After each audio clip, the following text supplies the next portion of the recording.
Une question qui a été posée, que faire des animaux? On a vu ce qui s'était passé en Autriche.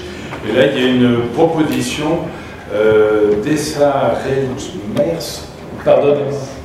Reimers. Voilà. Alors, vous représentez l'AAP, c'est-à-dire avocat et protection des animaux, globalement, si on traduit. Et vous avez une solution à nous proposer sur le replacement des animaux sauvages maltraités dans les cirques. Merci. Je suis très honorée d'avoir été en seule étrangère, avoir été invitée ici. Donc, un grand merci pour les organisateurs. Permettez-moi d'abord de vous présenter brièvement l'organisation que je représente. La Fondation APP est un centre spécialisé dans l'accueil de primates, de mammifères exotiques et depuis 4 ans aussi de grands fauves. Nous avons 2 centres, un centre aux Pays-Bas qui a une longue histoire, qui existe déjà depuis presque 45 ans. Et depuis 8 ans, nous avons un 2e centre en Espagne, près d'Alicante, où nous recevons aussi des primates, des mammifères, et depuis 4 ans donc aussi des lions, des tigres, pumas et autres. Nous avons, comme vous le voyez, pas mal de salariés et encore beaucoup plus de bénévoles.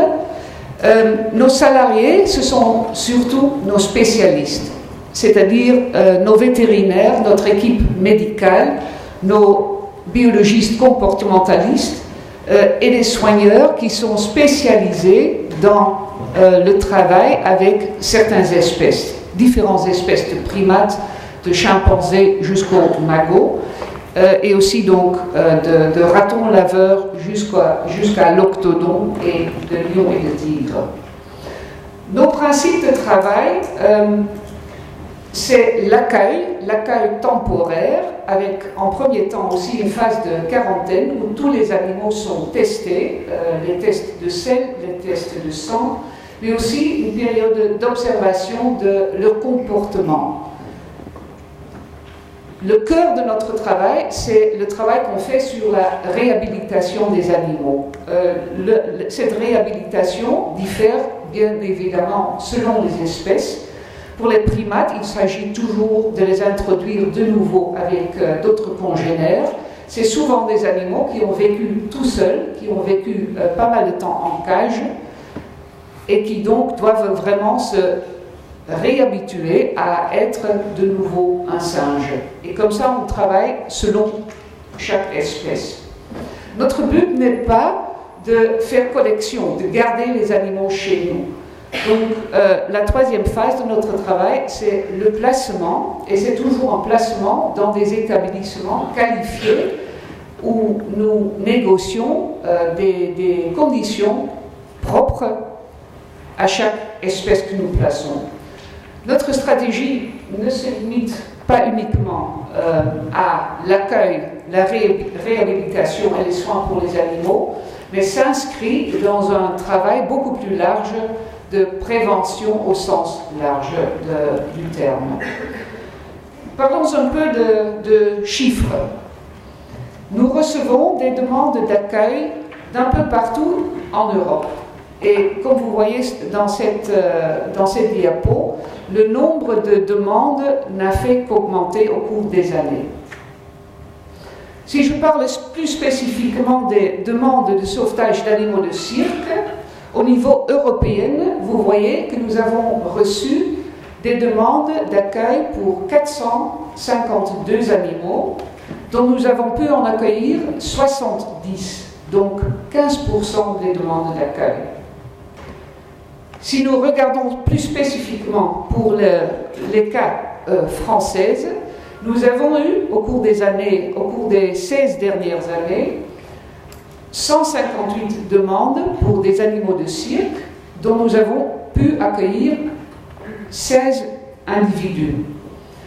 10% donc de tous les cas. Mais qu'est-ce que signifient ces chiffres? Est-ce que ça veut dire que 90% des animaux ne sont pas sauvés? Non, cela ne veut pas dire ça. pour beaucoup d'animaux, il y a eu, en fin de compte, d'autres solutions.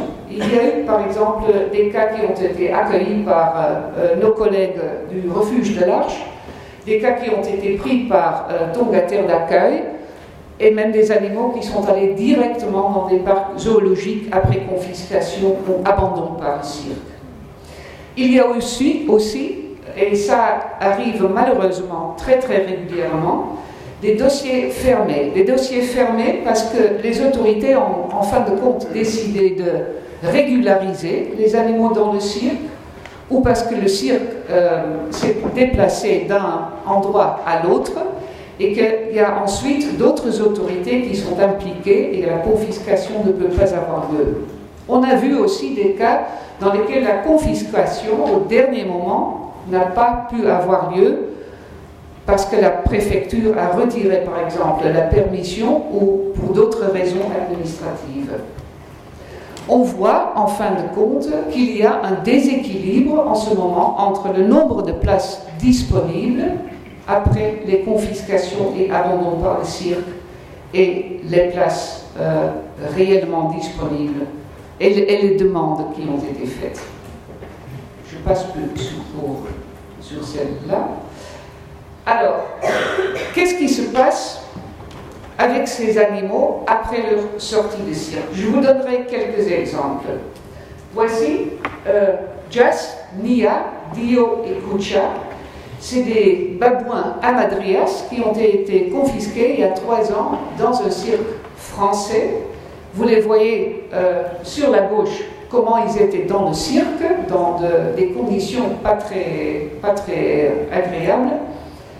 Et sur la droite, vous les voyez comme ils sont maintenant dans notre centre. À l'heure actuelle, à présent, ils vivent dans un groupe social avec 9 autres babouins, dont il y a quelques individus qui sont issus d'autres confiscations en France, qui sont déjà chez nous depuis plus longtemps. Ils vivent sur une de nos îles et ce groupe va bientôt être placé définitivement dans un parc zoologique néerlandais. Et un tel placement, c'est ce qu'on fait régulièrement, un tel placement se prépare soigneusement. Nous ne donnons pas comme ça un groupe à un parc zoologique, mais nous le faisons toujours après de longues négociations et avec un contrat dans lequel nous traitons les conditions convenues pour les animaux en question. Et dans ce contrat, il y a donc des conditions sur la taille de l'enclos, le suivi médical, l'enrichissement, etc. Et aussi, il faudra que dans l'enclos, il y a des endroits où les animaux peuvent se cacher des yeux du public, par exemple. Donc, on fait toutes sortes de demandes au parc avant de placer les animaux. Autre exemple, Raja, un tigre issu aussi d'un cirque français. En fait, c'était la première confiscation de tigres et de lions, les premiers animaux que nous avons accueillis à Primadomus, notre centre en Espagne. Ils ont été confisqués et Raja est resté pas trop longtemps chez nous dans le parc, le temps de se rétablir, le temps d'avoir un bon suivi et des traitements médicaux, le temps d'observer son comportement. Et 1 an après, nous avons pu placer Raja dans le zoo de Cordoba en Espagne, où elle vit dans un grand enclos qui est approprié à ses besoins.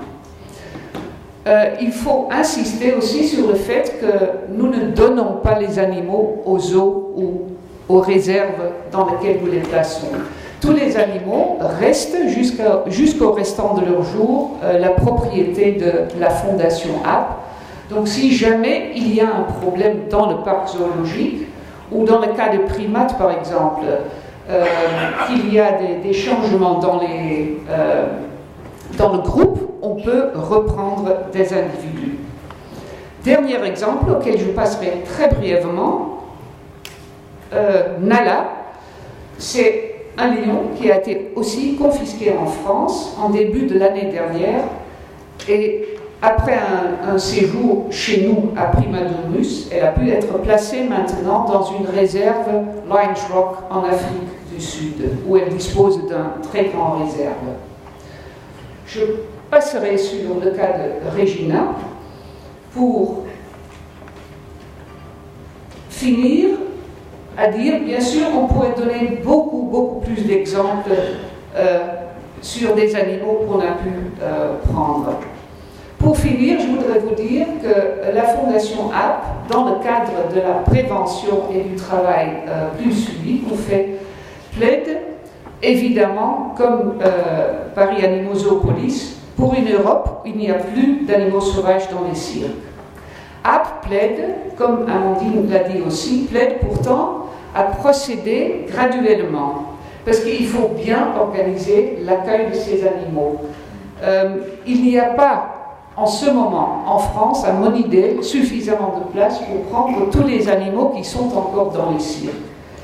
Et ces animaux, comme les intervenants de ce matin ont déjà dit, ont des besoins spécifiques. Ils ont souvent des troubles comportementaux, ils ont souvent des problèmes médicaux auxquels il faut donner beaucoup d'attention. C'est des animaux qui ont des besoins spécifiques. Cela demande, à notre idée, une coopération internationale, une coopération à l'échelle européenne, aussi bien pour pouvoir bien organiser l'accueil des animaux que pour une implémentation effective des lois. Et je voudrais ajouter un tout petit dernier mot.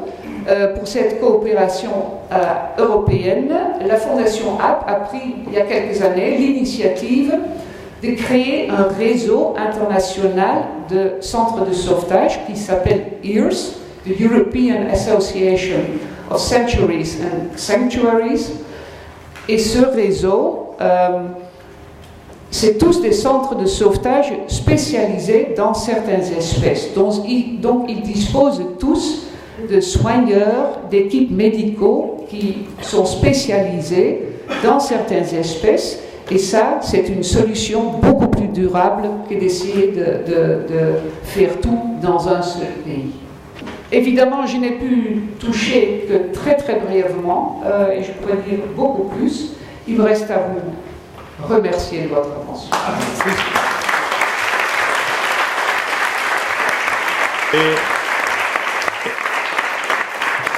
Et ça, on voudrait vous remercier de la manière dont vous parlez très bien français. Voilà. Pour plaider la cause comme vous le faites. Vraiment bravo et merci d'être venu.